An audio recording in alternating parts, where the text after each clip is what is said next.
Herkese merhaba. Öncelikle destek olmak isterseniz kanalıma ücretsiz bir şekilde abone olabilirsiniz.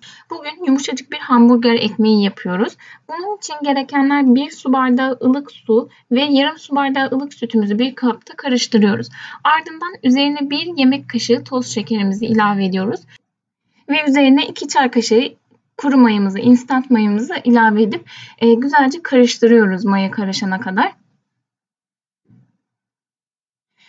Burada önemli olan nokta su ve sütün aşırı sıcak olmaması. Ilık olmalı, yoksa mayamızı öldürür ve hamurumuz istediğimiz şekilde kabarmaz.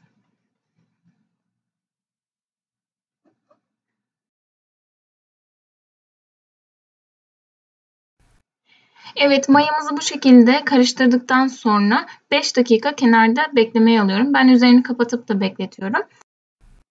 Ardından bir kaba 5 su bardağı un, yani 500 gram unumuzun üzerine 1,5 çay kaşığı tuzumuzu, yani 4 gram tuzumuzu ilave edip önce karıştırıyoruz.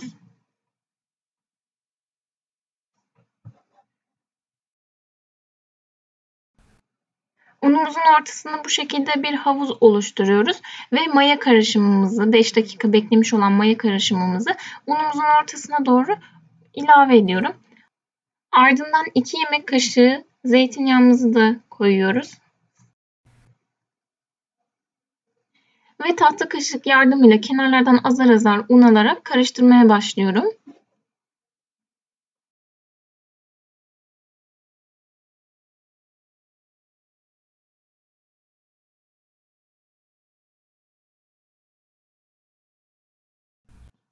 Gördüğünüz gibi kenarlardan unu alarak yedirerekten karıştırıyorum.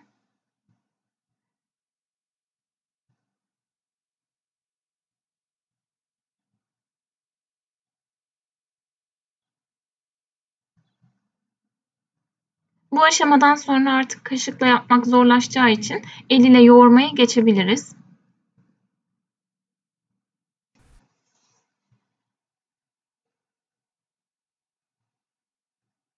Hamurumun toparlanması için 1 yemek kaşığı kadar su daha ilave ettim.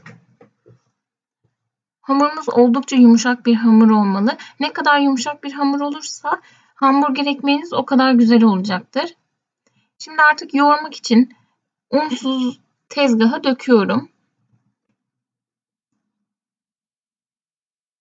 Şu an birleşmeyecek gibi gözüküyor ama yoğurdukça bu hamur özleşecek. Tezgahtaki unları toparlaya toparlaya hamurumu yoğuruyorum. Burada yoğurma işlemi çok önemli. Yaklaşık 8-10 dakika en az yoğurmanızı tavsiye ederim.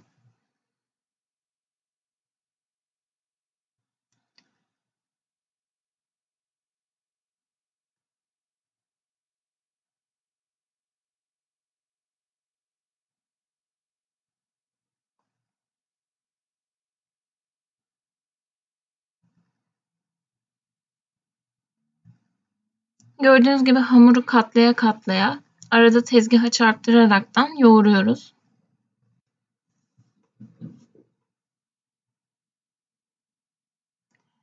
Evet, bu kadar yoğurmak yeterli geldi. Yaklaşık 10 dakika yoğurdum. Şimdi kabımıza geri koyuyorum ve üzerini streçleyip 1-2 saat mayalandırmaya bırakıyoruz. Ben mayalama işlemini önceden ısıtmış olduğum 50 derecelik fırını kapattıktan sonra üzerine bir bez sarıp fırında 1 saat kadar mayalandırmam yeterli geliyor.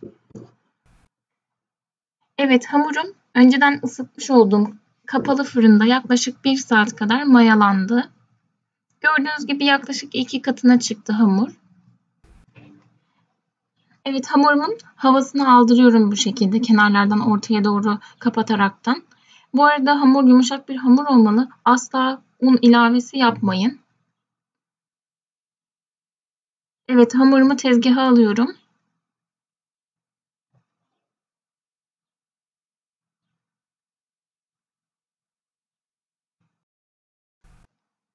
Hamurumuzu 1-2 sefer katladıktan sonra 8 eş parçaya bölüyorum. Bunun için hamuru önce 2 parçaya bölüp böldüğüm her parçayı 4 eşit parçaya bölmeye çalışacağım.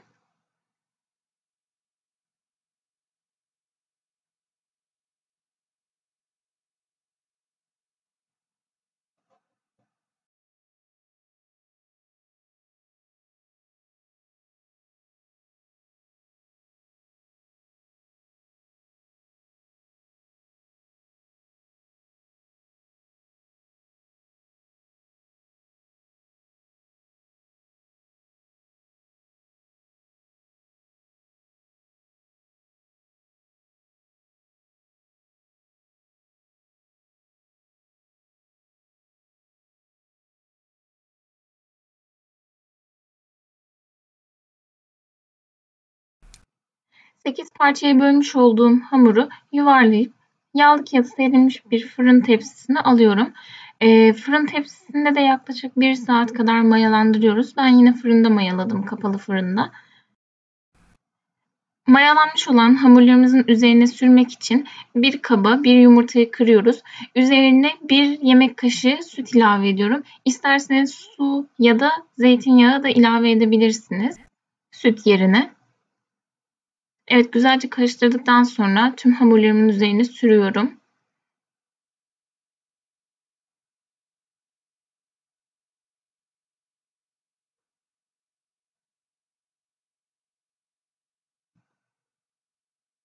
Ben üzerindeki katmanın yoğun bir yumurta katmanı olmasını istemediğim için bu şekilde yumurtamı açarak sürüyorum. İsterseniz direkt yumurta sarısı ya da bütün yumurtayı da sürebilirsiniz. Yumurtalarımı sürdüğüm hamburger ekmeklerimin üzerine bolca susam serpiyorum. Önceden 200 derece ısıtmış olduğum fırına hamburgerlerimi yaklaşık 15-20 dakika kadar pişiriyorum. Fırından fırına tabii ki de pişme süresi farklılık gösterebilir. Fırından çıkarttığım ilk anda hamburger ekmeklerinin üzeri gördüğünüz gibi sert. Bunun için üzerine temiz bir bez kapatıyoruz. Yaklaşık 10 dakika bu şekilde dinleniyor. 10 dakikanın sonunda yumuşacık hamburger ekmeklerimiz oluyor. İsterseniz sandviç ekmeği şeklinde de yapabilirsiniz. Dışarıdan hamburger ekmeği almak yerine bu şekilde evde kendimiz yumuşacık harika bir hamburger ekmeği yapabiliriz. Videomu beğendiyseniz beğen butonuna basıp abone olmayı lütfen unutmayın. Bir sonraki tarifte görüşmek üzere. Sağlıklı günler diliyorum.